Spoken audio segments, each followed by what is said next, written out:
Hello. Let's see. Let's get the audio right. How's my audio? I'm gonna have to talk into the mic. Okay. I've never done a live stream before, but it has gotten to a point where I've there's so much I haven't talked about yet of what I read in 2024. I kind of focused on making videos about the movies that I'd been seeing towards the end of the year, 2023, sorry. Um and where's where does it tell me? Let's put on do not disturb if anyone's actually watching. Okay, not yet, and probably not at all, but I just wanted to have this out there so that we can refer to what I've read. God, I'm hoping. I wish there was a way. There probably is a way that I can. Oh, there it's showing at the bottom. Hang on.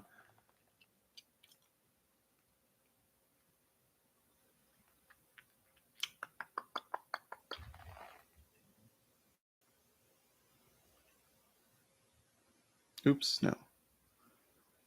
That's what I wanted. Hey, all right. Can you hear me okay? Saying the input level's pretty decent. If I get too close, is it? Okay.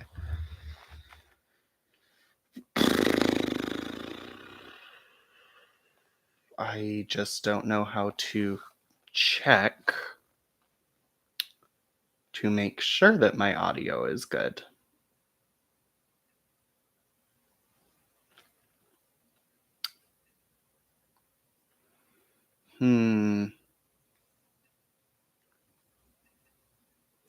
Is this at the bottom? Is that my levels? I can't fucking tell. Yeah, it seems low. But I can't tell. I should be close enough, right? I don't know. Doesn't matter, nobody's watching yet. So, is there a way I can like trim the beginning of the stream after the stream has already happened? Like for the video? God, that does not look great. It doesn't matter. It's just my attempt to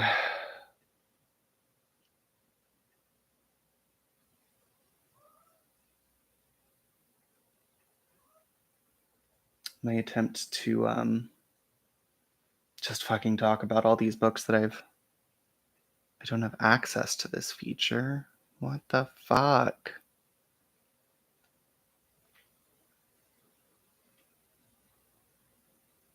Okay, I'm just gonna assume that my audio is fine, which is never a good thing to do. But I'm seeing some dots at the bottom, and it seems like it might be.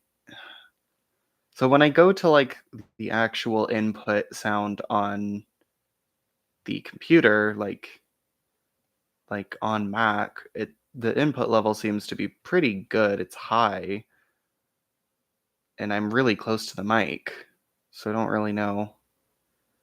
But then like the live stream, it's showing it as being pretty low, the mic gain. So I guess I'm just gonna have to make sure that I'm talking appropriately loudly, I guess. Yeah, I'm not gonna wait for anyone to join. I'm just gonna start this, and people can watch the live stream later if they want to hear my thoughts on this.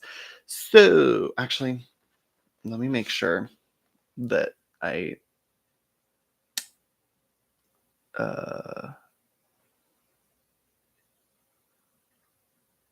let me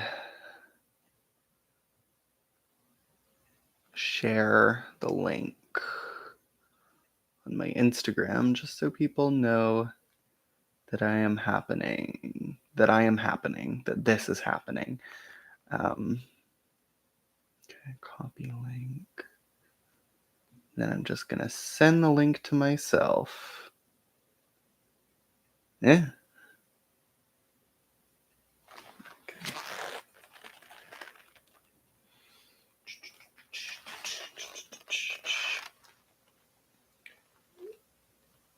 Okay, so I'm going to share that on Instagram.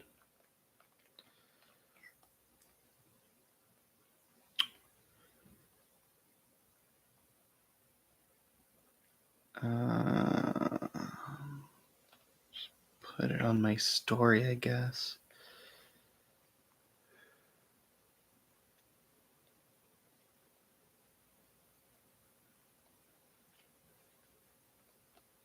Oh, I have someone watching. Hi, we're not started yet. Oh, goodbye. Let's see. Okay. What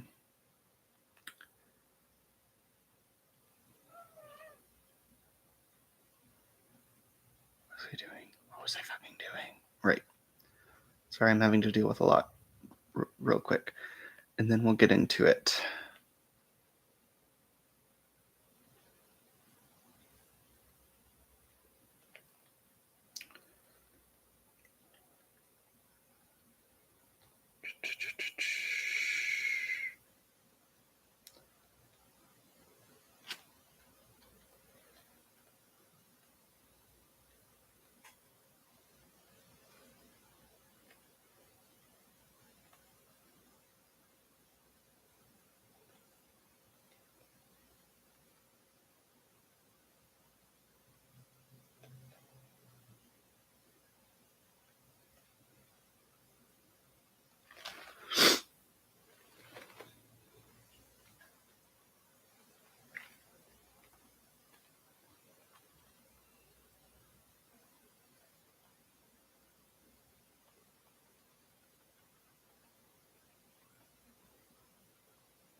Hey, kitty.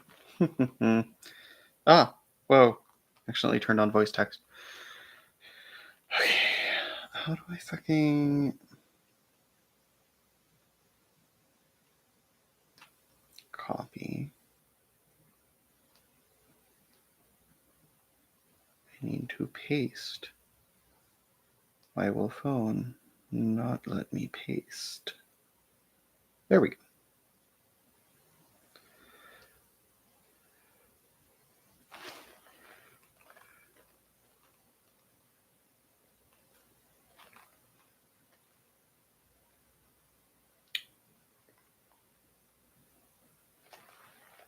Okay, so there we go. Boring first 10 minutes of the stream, but we're actually starting now. So, yeah, I'm just gonna kind of rapid fire go through everything that I read from, I think it's about July, June, July until December. So, yeah, it has been a while since I've made book videos because I have been trying to focus, like I said, on talking about movies that I've been seeing because I've been getting back into movies a lot lately, and I'm wanting to talk about them. And my reading slowed down a bit, but I still read 46 books in total um, during the year of 2023. I believe my Goodreads goal was 50. I'm pretty sure I set it to 50 this year. Um, and didn't quite make it, but 46 is still a pretty good number, I have to say. So yeah, happy with what I read. I liked most of what I read. But yeah, we'll get into that now. So we're gonna start. I'm gonna be checking Goodreads on my phone, um, just to keep myself in order because there's a few of these that I do not own anymore and don't have like a physical copy to hold up while I'm talking about it. So we're gonna start from the beginning with "The Scourge Between Stars" by Ness Brown. which was a new. Oh, Kitty wants to be in the frame. So The Scourge Between Stars was a new, I believe, Tor Nightfire release, a novella that very much was, it's clearly inspired by Alien. It was fine. It was really forgettable, really not all that interesting to me personally. Um, it was fun. There was a non-binary main character, which was pretty cool. Again, I read this quite a while ago, so I'm racking my brain trying to remember anything about it. Um, yeah, I felt that the horror was lacking. It was a very tropey, very familiar sci-fi story that didn't do much to elevate it for me. But some fun gore, some decent set pieces. I wasn't mad that I read it, but if it had been any longer, I probably would have been mad that I read it. But yeah, that one was a 5 out of 10 for me. Yeah, nothing really to say about The Scourge Between Stars. Moving on to Don't Fear the Reaper by Stephen Graham Jones. This is the second in the Indian Lake trilogy. The first was My Heart is a Chainsaw, and we'll be getting the final part, The Angel of Indian Lake, in March, I believe, of this year. Um, and I really like these books. I find them a little challenging, to be honest. This one in particular, I found myself having to reread a couple pages at a time just because I wasn't exactly sure what he was getting at. And I still kind of can't tell you what happened at the end. Like, it feels like there are two conflicting stories, but maybe I just wasn't really reading it right. Stephen Graham Jones has a very unique and, like I said, kind of challenging style of writing. And this I think I enjoyed more than My Heart is a Chainsaw.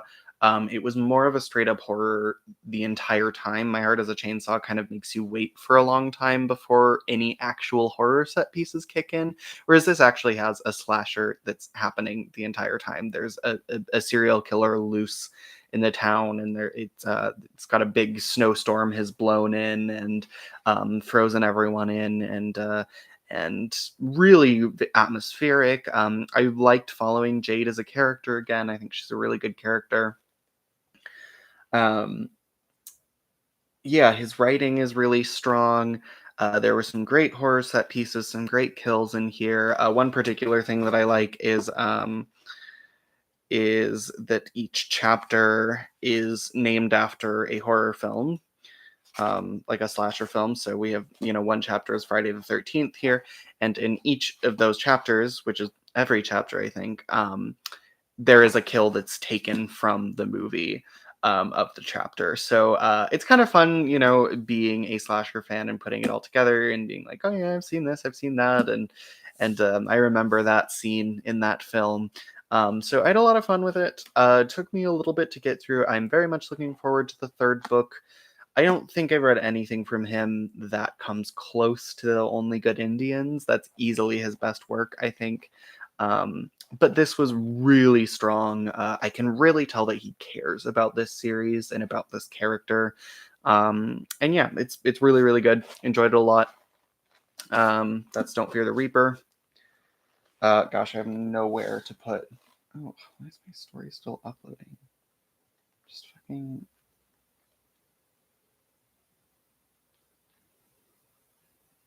Why are you doing this? Okay. Um,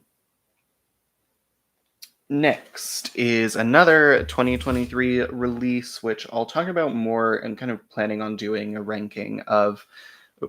I'm planning on doing a ranking of everything that of all the 2023 releases that I read, but I'm still making my way through that stack. So it'll be coming soon, but not quite yet. So episode 13 by Craig DeLuey is told in found documents, kind of. It's like reading a found footage film. And it's very much a Grave Encounters type thing. Some uh Oh, sorry, I think I forgot to say my rating for Don't Fear the Reaper. Probably an 8 or a 9 out of 10. Retroactively, maybe an 8. I don't know. I'd say an 8 is fair. Um, yeah, so anyway, back to episode 13. So it follows a ghost hunting show that's kind of led by this husband and wife team. The husband is kind of the Scully character, and the wife is the Mulder. If I have to explain their relationship more, I'm sorry, just look that up if you don't understand what I mean by that. And they are investigating this really famously haunted building, that like Paranormal Research Foundation or something it's called. And it's told through like text messages and episode transcripts. And I think we know from the beginning that they all vanished um, during the filming of episode 13. Sorry, my cat is eating things she shouldn't. Um, and I know a lot of people didn't really like this. I thought it was fucking fantastic. It was really emotional, really well written. The characters are fantastic, really immersive and believable and readable. And as it gets into the end and sort of the explanation of the paranormal happenings at this place, I really I really resonated with it. It took a direction that is kind of somewhere in between horror and sci-fi. Not to spoil anything, but I thought that was just excellent. Um, Again, been a while since I've read it, so I don't know what other specific thing. Oh, excuse me. I don't know what other specific things I can really recall as being particularly strong. Just I really enjoyed the experience of reading it. It was a kind of huge surprise, and I highly recommend it. Episode 13, probably a 9 out of 10. Oh wait, actually, I need to make sure I'm going in the right order here. Okay, yes. So next we have The Return by Bentley Little, which I read because it is a take on a an urban legend from the region in Arizona that I grew up in. It is about the Mogollon monster. And yes, I know it looks like Mogollon, but please, for the love of God, understand that in the Southwest, if you see a double L, it's probably pronounced like a Y, Mogollon. Um, yeah, sorry, I've been very annoyed by the lack of knowledge of the double L pronunciation lately. If I have to hear one more person pronounce it La Llorona, I'm going to fucking scream. But anyways, so yeah, the Mogollon monster is kind of like the Bigfoot of northern Arizona, or kind of central Arizona, I guess. Um, and this was a fucking wild book. It was the first Bentley Little book that I've read, and I did enjoy it. I think its climax is pretty not good at all. But some of the imagery he conjures in this climax is just fucking nuts. The monster at the center of it is a little goofy, I have to say. But I really enjoyed his portrayal of the Southwest. Bentley Little is from Arizona, so this is a very accurate atmosphere. And especially in the earlier chapters, I found he was able to really create a great sense of the uncanny and just sort of the unease that you can feel in the wilderness, specifically here. Um, it's hard to describe if you've never experienced it, but growing up in the woods of northern slash central Arizona, I just had some weird experiences and heard and seen weird things, and just felt weird presences. Um, that are a little hard to describe, but he paints that really well here. It's, not stunning writing. The characterization is fine at best. And as it keeps going, it kind of gets goofier and goofier. It is a little long, but did it break 400 pages? No, it's only 350. But I remember it feeling kind of long. I did finish it kind of in a haze on a long flight, um, where I just sort of read the last like third of this book in one sitting, and this perpetual like sunrise happening outside the window. It was very interesting way to experience this book. And I did enjoy it. I think a lot of it could have been better, but it was a good entry point to Bentley Little for me. And it, of course, has that local flavor that I really appreciate. So, yeah, The Return, probably a 7 out of 10. What's next? What's next?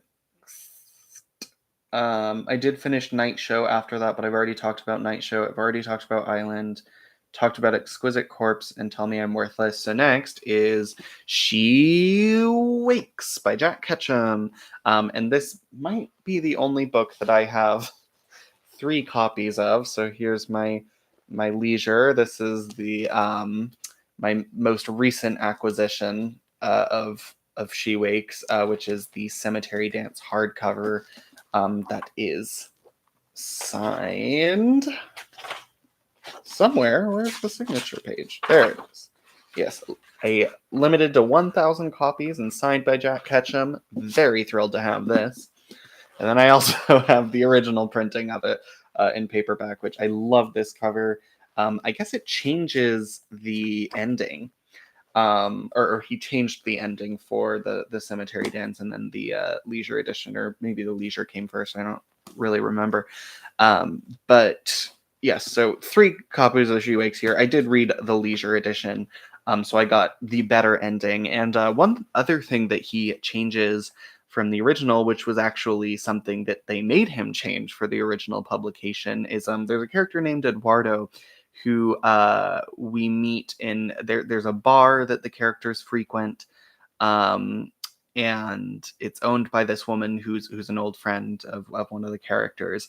And there's a guy who works at this bar named Eduardo, and in one scene we learn that Eduardo is a drag queen at this bar and performs, and it's a really wonderful scene that where everyone's just like very accepting, and it just kind of takes it as it is. And the character is of course gay as well. I mean, it's not very explicit. He doesn't like have a boyfriend or anything, but he is explicitly gay. He is explicitly a drag queen, and that was something that they made him take out of the original edition, that you couldn't have a gay main character. And he's not like the main character, but he has a really prominent role in the story, and is treated really well.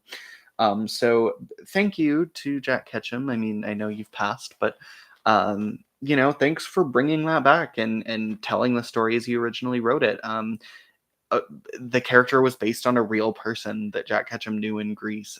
So kind of horrible that they made him change that, but it was the 80s when the first book was, or when the first edition was released. But I'm glad that we have a more complete and truer edition to his original idea. This is, I guess I should hold one of them up. I'm gonna do this one because I like the cover the most. This is a Jack Ketchum book that not a lot of people like. It's his only supernatural novel, I believe. Um, I thought it was awesome. Like, I love Jack Ketchum. He's my favorite author, so it's not really a surprise, but I do think that this was really kind of misunderstood. There's some real brutality here. It is supernatural, but it's also very much splatterpunk. And it also has kind of an element of joy to it that's a little strange. Kind of like, excuse me, hard to explain, but like this almost cosmic sense of joy. Um, Yeah, I really enjoyed it. I like the supernatural leanings. I like the way he does Greek mythology, which is something that's so overdone. Um, but yeah, I mean, what can I really say? It's Jack Ketchum. I love everything he does, and I loved this book. And I have not yet read this original edition, but I would be interested to compare it, and to see how much better the redo is. But yeah, so that's She Wakes. Another note about this one, I actually read about 3/4 of it in not Sicily, in Tuscany. which was really cool because it takes place in Greece, and so it's describing like the cypress trees and stuff, and it was really interesting to be reading this and then like look out the window of the train and be like, look, there's the cypress trees. And then about three-quarters of the way through the book, I left my copy on a train, which was not the first nor the most important item that I lost on that trip. But yeah, it was a really nice environment to read the book in. I did, order another copy and finished it shortly after. But God, why am I yawning so much? But yes, don't think I have anything else to say about She Wakes. Really well written, great horror, great characters, unique for Jack Ketchum, not really like his other stuff, but still has his voice um, and his empathy and cruelty to his characters. So just really great book overall. All three versions of it that I have. Ugh, that was disgusting. Jesus, you fucking idiot. My cat will often run across the room and then not pump the brakes in time for the door. It's really a shame. She's such an idiot. Okay, what's next? Aha! This Symbiotic Fascination by Charlie Jacob. This was fucking incredible. Um, wow. Holy shit. What a unique vampire novel. What a unique extreme horror novel. Just unique in every sense of the world, in every sense of the word. So this is about a woman named Tawn, who is like in her late 30s, and she is still a virgin. She really uh dreams of having a relationship and someone to appreciate her. She's kind of not conventionally attractive, I guess, would be how most people would put it. She's bigger. She's not really the petite supermodel that most men want. Um, and she meets a guy who is, for all intents and purposes, a vampire who is able to change all that for her. And the way in which that happens is really interesting, and I don't want to spoil it. There's a secondary character who, of course, intertwines with Tawn, named Arkin, which is a great name. Love that name. And he is also a supernatural being in some sense. Um, he's sort of inhabited by different spirits that have different desires that push him to commit crimes that he doesn't really want to do, and they're really horrible crimes. And so these two kind of meet, and it's a love story. It is a horror novel, and a meditation on the concept of atonement, and um, really boldly kind of asks questions about what it would take for a monster like Arkin to atone. And the answers that it comes up with are pretty dark and satisfying. Yeah, it's a beautifully written novel that just it's just dripping in extreme imagery and really fucked up shit. And yet it's just so beautiful and works so well. Yeah, this is a 10 out of 10. She Wakes was also a 10 out of 10. I forgot to mention. Um, yeah, this is a 10 out of 10. Oh, I fucking loved it. I really want to read Haunter. I hope some copies become a little bit more affordable soon because, God, I'm itching to read more Charlie Jacob. But this was, yeah, as amazing as everyone says it is. Big thank you to, yeah, I don't really remember who the first one to kind of bring it to the attention of the extreme horror corners of BookTube was, but I know Juan at Plagued by Visions and Alex the Bookubus were certainly pretty instrumental in getting this novel into circulation. So thank you for that, both of you. Beautiful novel, and I loved it. What's next? Let's see. so much to talk about, and I'm already tired of it. Okay, Messenger by Edward Lee. This was a lot of fun. This is, unbeknownst to me before I picked it up, kind of a tie-in to the City Infernal series, but it takes place on Earth mostly. There's a couple of really fun sort of glimpses into hell and references to the City Infernal series that are a lot of fun.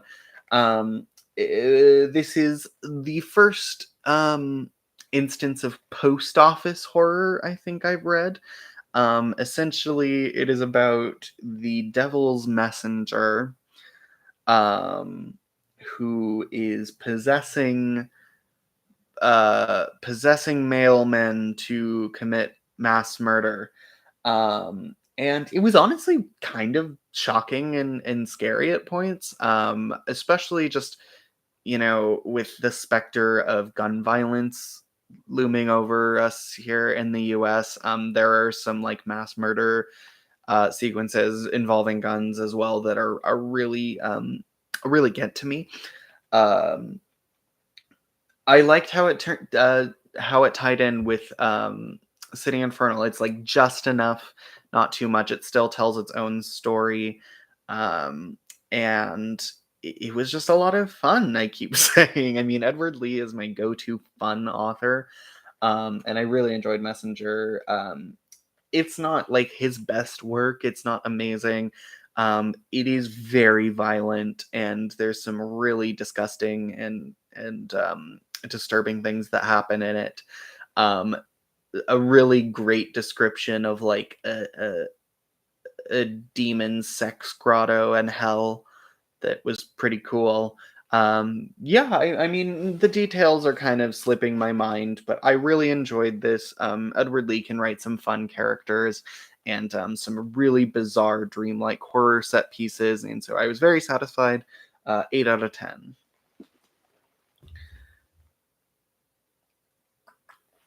Oh, right. Lone Women by Victor Laval.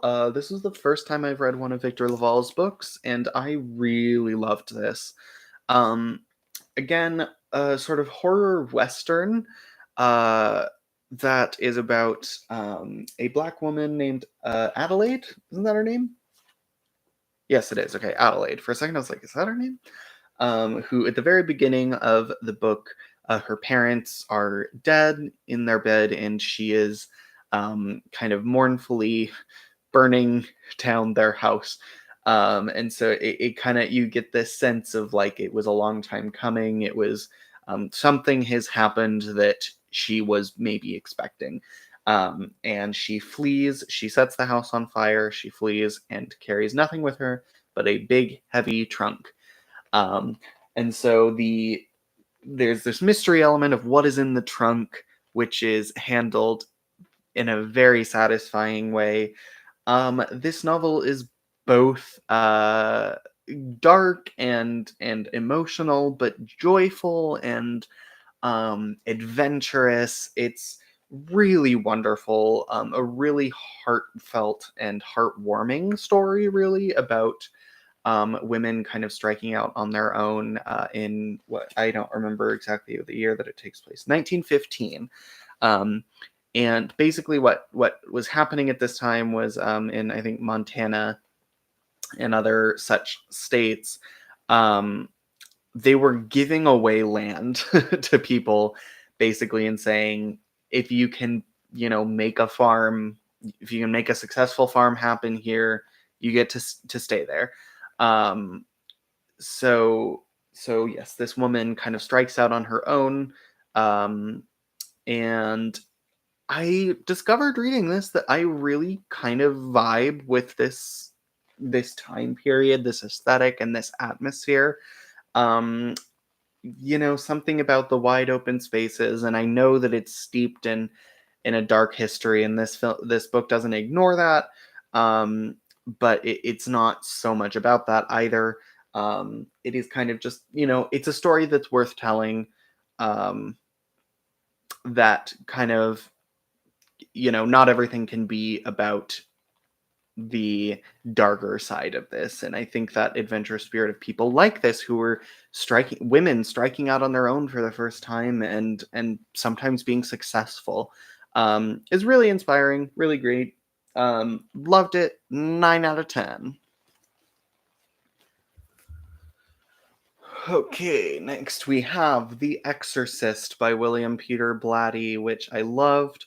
I did talk about it quite a bit in my review of Exorcist Believer, which I hated. Yeah, I've really come to appreciate this story. The book is a little slow, like it feels longer than it is, but I loved the progression of just Reagan getting worse and worse and worse, and uh, and what's her name? Chris. Chris is like just growing desperation to the point where she just feels that all she can do at this point is seek out an exorcism. Really beautifully written, really engaging, great characterization.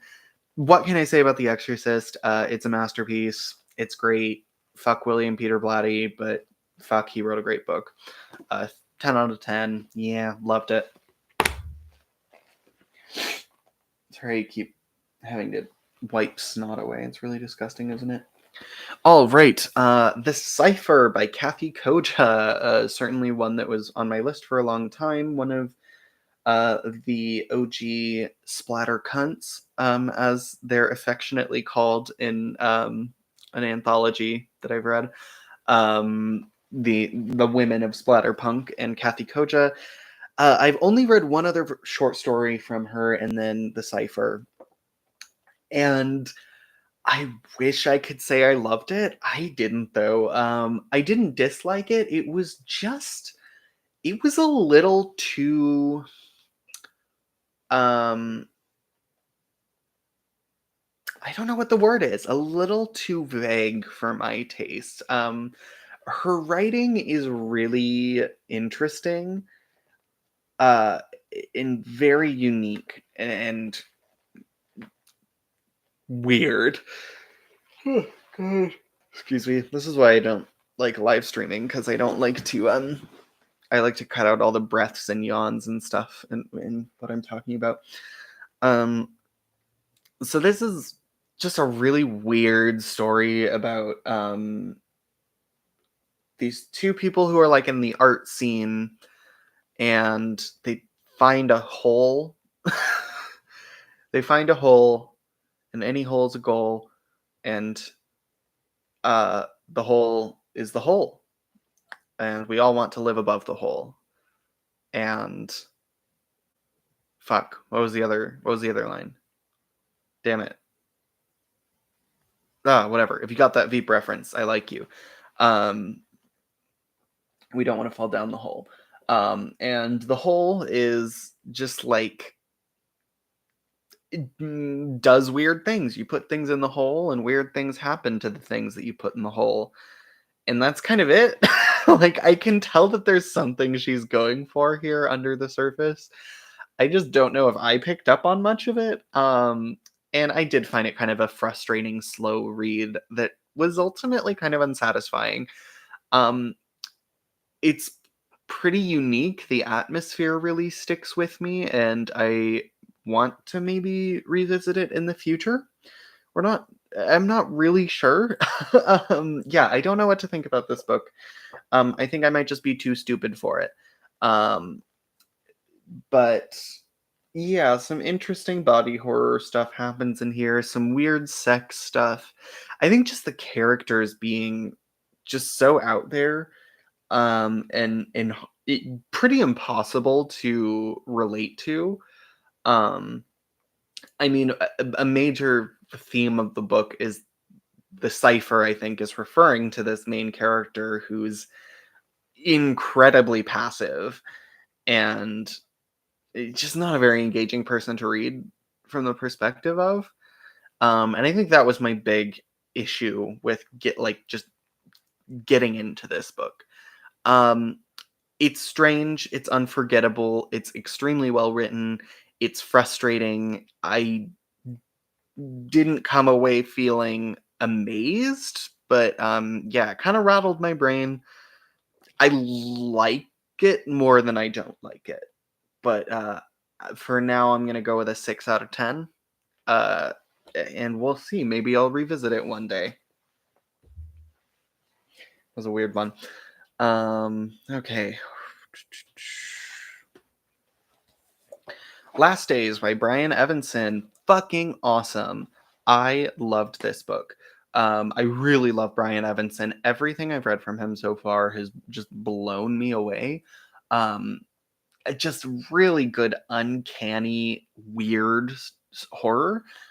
This is about a cult that shows their closeness to God through the number of amputations that they have had. So, um, essentially, the more amputations you've had, the higher up you are in the organization of this cult. And so they intentionally cut off parts of themselves.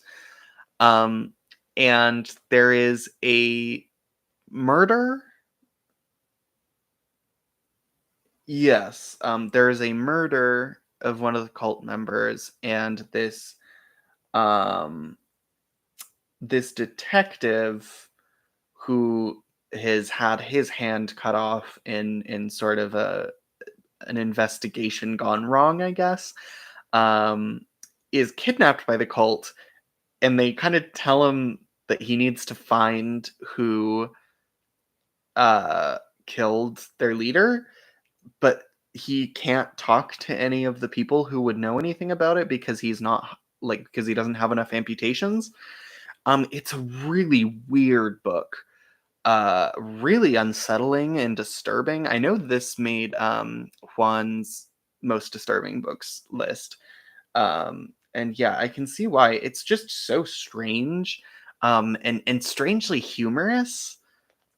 Uh, yeah, kind of crazy, and I loved it. It's also weirdly structured. It's like two novellas stacked together, but there's still a through line. But I believe he wrote like the first half as a novella, and then later on expanded it to a second half. Uh, yeah, really, really weird book. Kind of reminded me of almost reminded me of Mandy in a way. Not maybe not as hallucinogenic and that sort of side of things, but just yeah, just broke my brain a lot. Um, yeah, incredible. Love Brian Evanson. Can't wait to read more from him. He's got some great short stories. One of my favorites in the kind of cosmic horror ish realm. I don't even know if he would really be classified as cosmic horror. But yeah, 10 out of 10. Last Days was awesome. All right. Oh, no, this isn't next. I know what's next. Son of the Slob by Aaron Beauregard. So I talked about the Slob earlier in 2023, and I enjoyed it. I think he's a very immature writer in a lot of ways. And Son of the Slob really exemplified that. It was a really frustrating book to read because there were moments where I could tell that he is capable of writing good stuff, um, and being empathetic and just a good writer. Um, but it's always juxtaposed with something that's just incredibly juvenile. Um, yeah, I really struggle with Aaron Beauregard.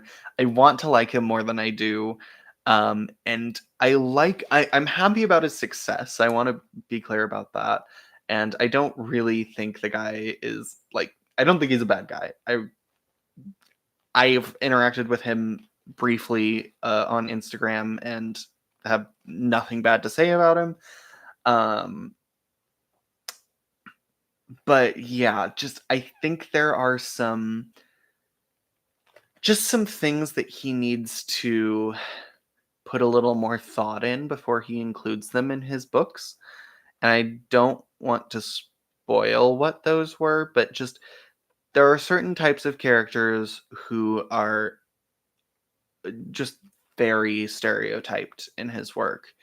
Um, and I think he thinks that he's being hardcore, but really he's kind of just um retroactively playing with stereotypes in a way that doesn't that feels honestly to me, encountering a lot of them, more stale than edgy or shocking.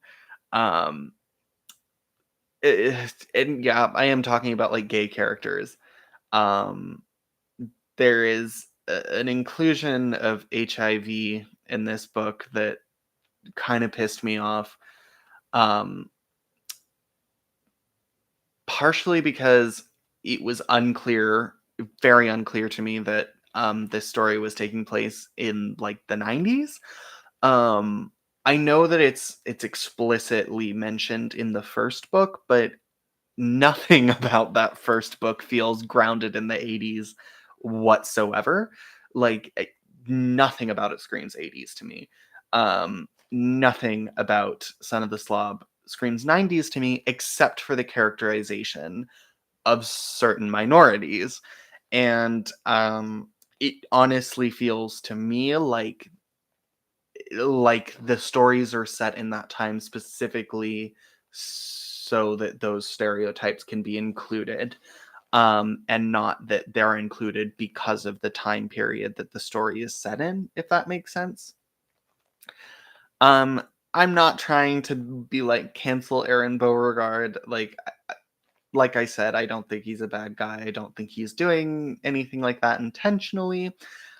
I just think that he could, maybe think a little bit more about these things before he decides to write about them, or have conversations with people from those communities to kind of say, hey, what might I not understand as a straight man that might come across badly to people who aren't straight men?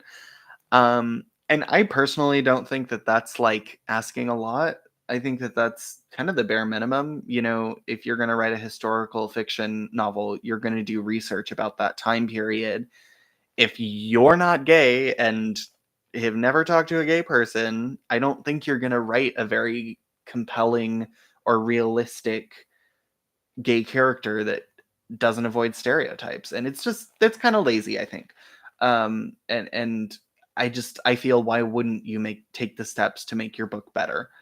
um I understand that that's not something that the extreme horror community is at all concerned with. I mean, people just flat out say they don't care about the typos and they don't care about grammatical errors. I try to hold my books to a higher standard than that. Like, yeah, with extreme horror, you're not expecting Steinbeck, but I just think it's so icky and disingenuous that there are certain extreme horror authors, and I don't really think Aaron Beauregard is one of them. I think he does a pretty decent job of at least cleaning up like typos and grammatical errors. There's still a few here and there, but that's to be expected. Um, and his writing's not super duper strong, but that's kind of what I mean, is that I don't need strong writing for an extreme horror novel. But if you're just gonna fart out a book and not even proofread it, that I why wouldn't you ask for more? Like, why are you supporting people who do that, who are just very explicitly like, yeah, we don't care. We're just gonna fart this out. And I'm going off on a tangent, but yeah, I think as an extreme horror community, we can maybe um hold authors to a higher standard of just spending a little more time with their books. I know you want more books out. I know you want your favorite author to put another book out. I'd personally rather wait until that book is readable. But I guess to each their own, and I'm probably the only one who cares about this, but having literature be readable and grammatically correct and proofread is something that I think we can maybe, you know, value. That's just me, I guess. Um, and really, like I said, I don't think Aaron Beauregard is the worst about that. So I don't even really know why I'm bringing it up with this one. Um, I guess there must have been a segue there that I missed. But yeah, Son of the Slob. There were things that I liked about it very much. The ending I liked very much. Um, I can tell through what he chooses to write about and how he writes about it. I can tell that he has the right idea and he has the right, like, his heart's in the right place. I can't say that about every extreme horror author. There are some who write certain things that I feel genuinely, it's a really disturbing thing that's written identically to how erotica would be written. I don't like that. I I think Aaron Beauregard does a good job of differentiating. I think it was Wrath James White who said in a podcast interview that I was listening to, that he, what was it? He takes a lot of caution to make sure that he's not writing something that would, like, titillate a pedophile, for instance. Um, and I think Aaron Beauregard's pretty good about that. Some of his friends, not so much, but we're not going to get into that because that's not what my channel's about. Anyways, Son of the Slav, yeah, really frustrating because there was a lot of good in there. I just thought it was drowned out by the immaturity. And so it was a 4 out of 10, 4 or 5 out of 10. Um, Still not terrible. Extreme horror can get so much worse than that. But yeah, it is. It is a lot more poopy and poopy vomit, that kind of thing. The Slob, I think, was a lot more of an actual horror, whereas I felt that Son of the Slob existed only to gross me out, which it did. So, like, kudos, but this is just not my favorite type of extreme horror. Moving on. Bentley Little, The Association. I preferred this to The Return. This book is ridiculous. It's so insane and funny. I really like the satirical angle that he has to his books. In The Association, it's about an evil HOA, and was just so enjoyable. I loved the trajectory of the story. I loved the main characters. He writes main characters really well, I think. It just writes all characters really well, and just writes an entertaining as fuck story. Um, there's some stuff in here that maybe hasn't aged great, that's a little insensitive. But there's also some really, like, uncanny, grotesque stuff in here too that disturbed me. The ending goes off the rails completely, in a way that I found rather entertaining, honestly.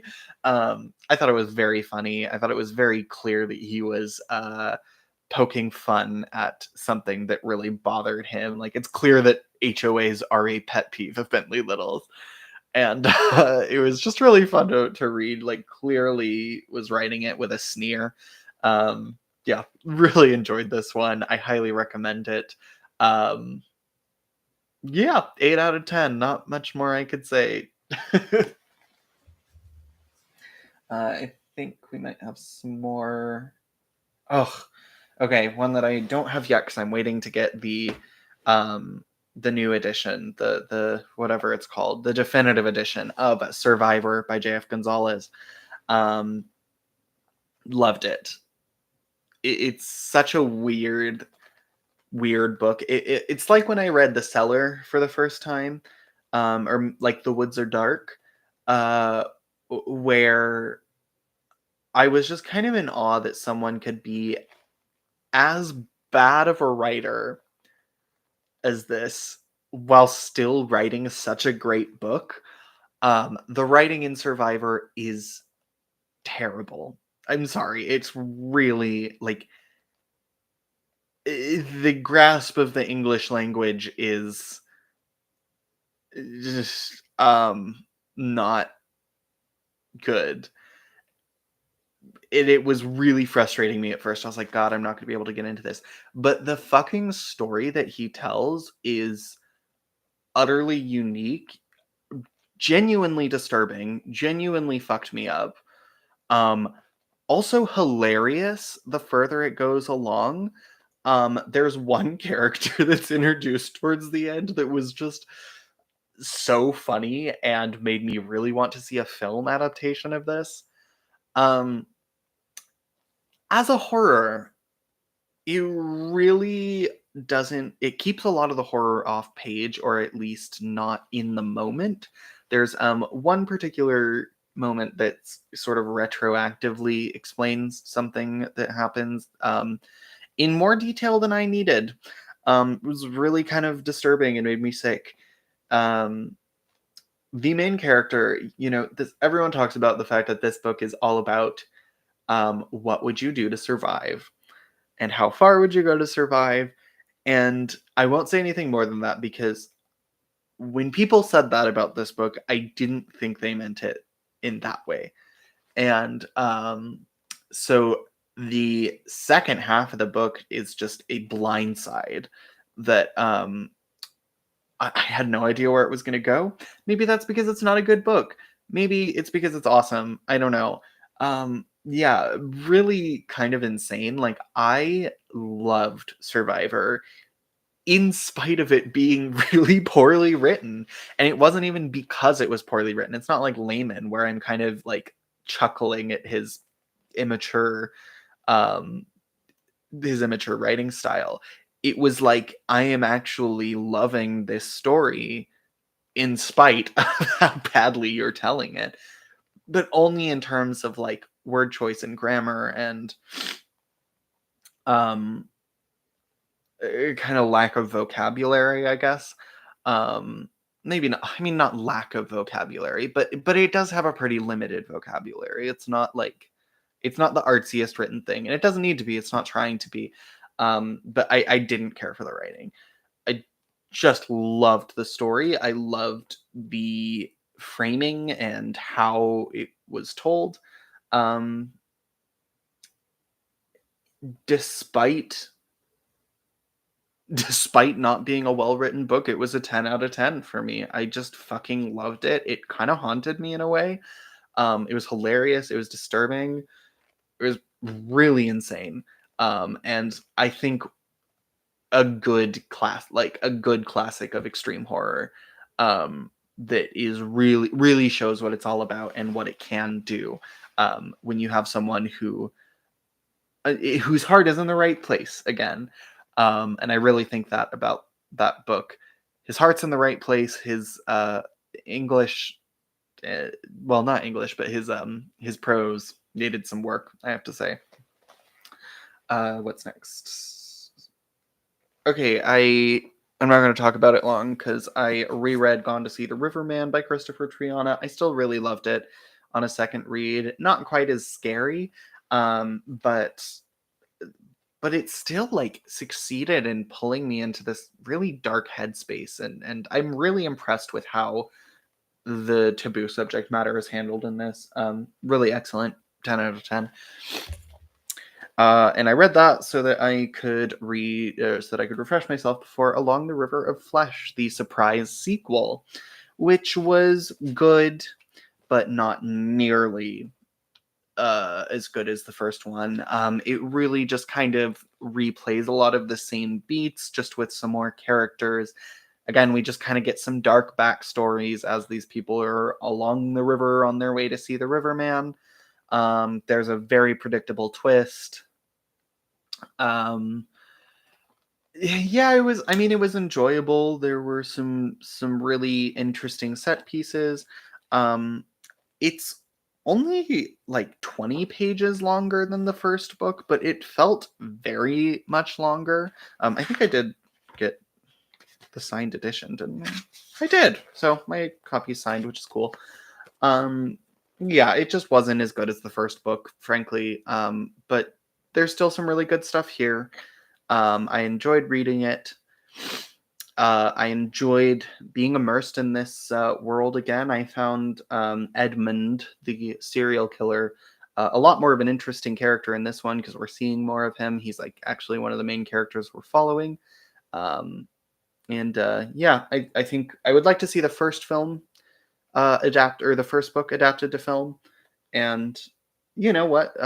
You could do this one too. I feel like um, you could honestly do the first film as like the opening, or I keep saying the first film.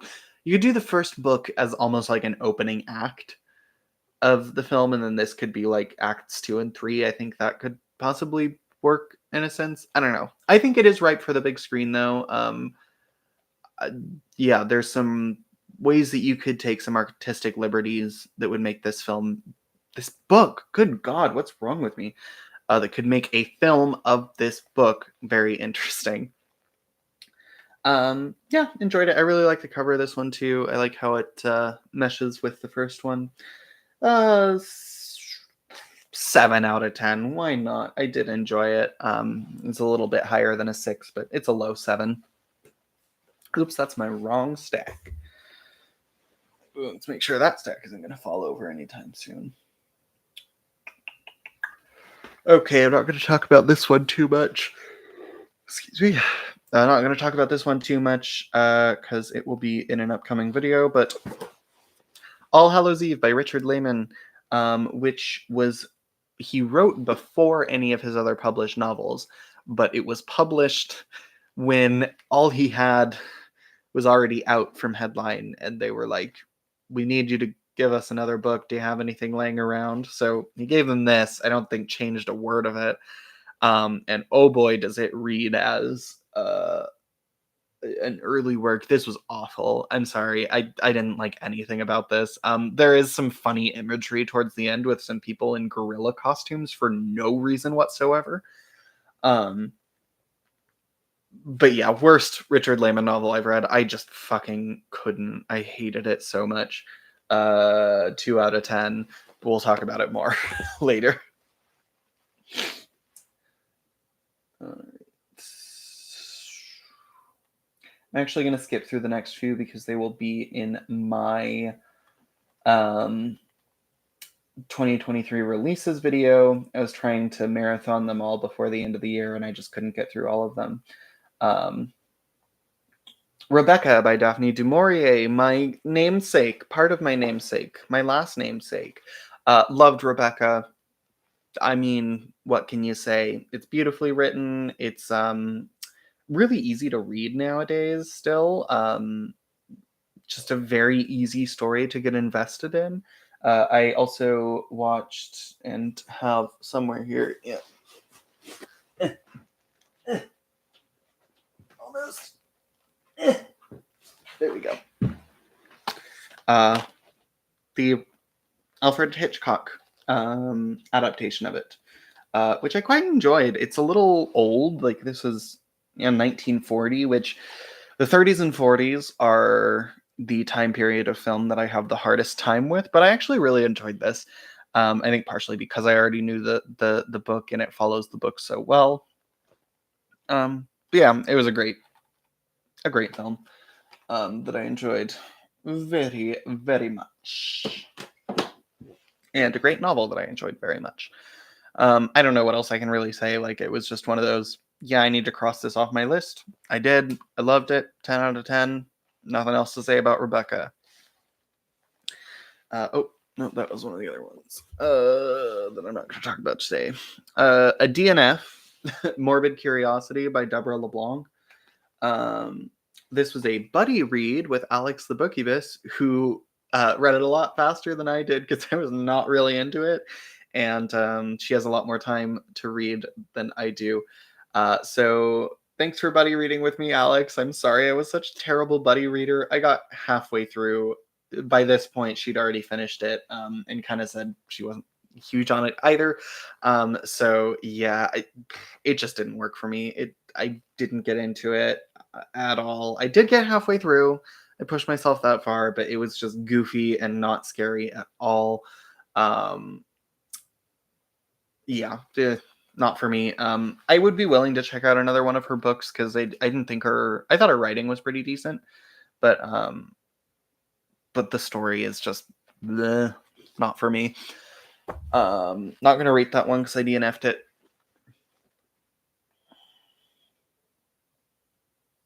Next, another one I'm not going to talk about too much. We only have three left. Yay! This is really exhausting. Flesh by Richard Lehman, which I skipped Tread Softly because I think I'm just going to read Dark Mountain instead. Which, if you don't know, those are the same book. Just Tread Softly was published like way before Dark Mountain, and then it was like republished with a different title. And my copy of Tread Softly is in like really nice shape, and it's a pretty collectible book, so I don't really want to read that one. I figured I'd just skip it and then read it as Dark Mountain. I don't really give a shit. But yeah, Flesh, I really enjoyed this one. Probably one of his most problematic books, but it was so dumb and fun and over the top. A little too long, I think. Um, but yeah, it's a dumb Richard Lehman book about a sex worm that makes people kill other people and eat them to have an orgasm. Um, so my kind of book. It was fun. I enjoyed it. Not my favorite Lehman, but definitely far from my least favorite. 7 out of 10, I'd say.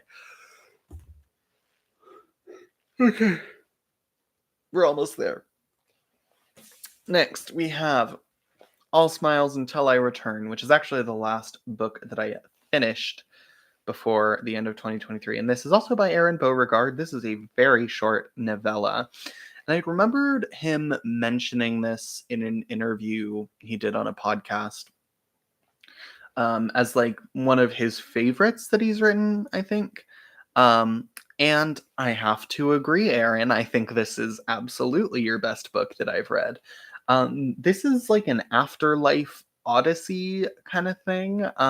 So very beginning, like first chapter, the narrator works in this office job that he fucking hates.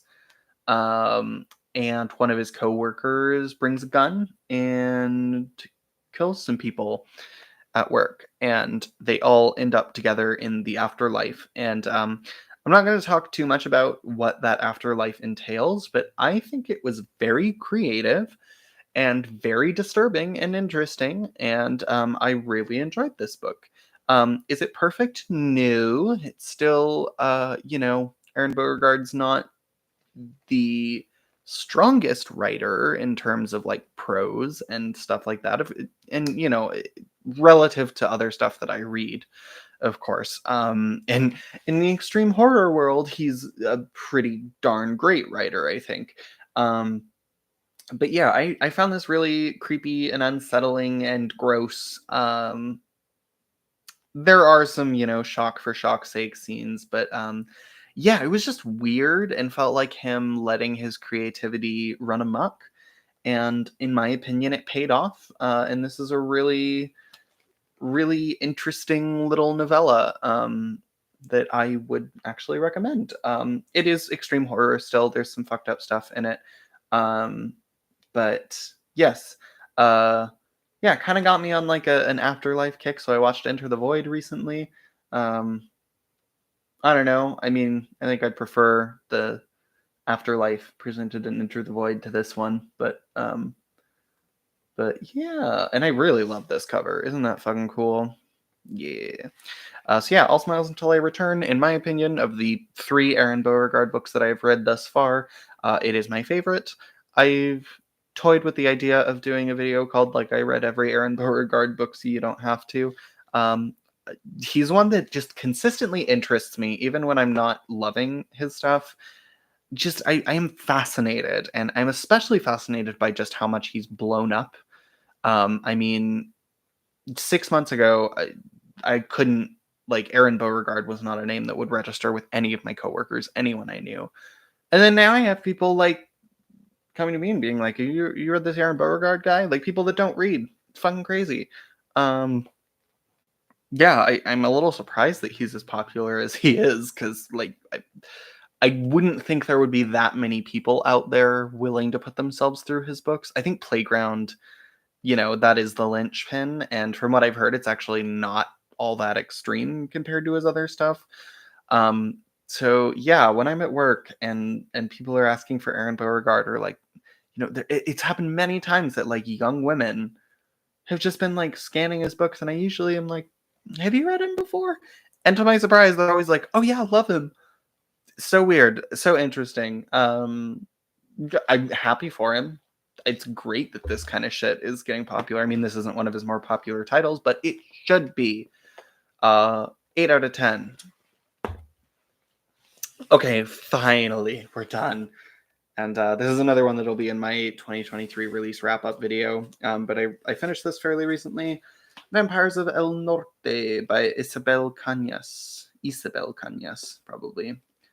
Yeah, I really liked it. I loved The Hacienda, her first book. I thought this was just as good. This one's a little heavier on the romance, but it also has like a physical supernatural threat. Loved the vampires in this. They're not in it a lot. It's not the focus of the narrative. It is kind of, the title is a double meaning. Um, uh, and yeah, it's mostly a romance between these two characters. She writes romance so well. And I can get into romance when it's well written. And in this case, it's very well written.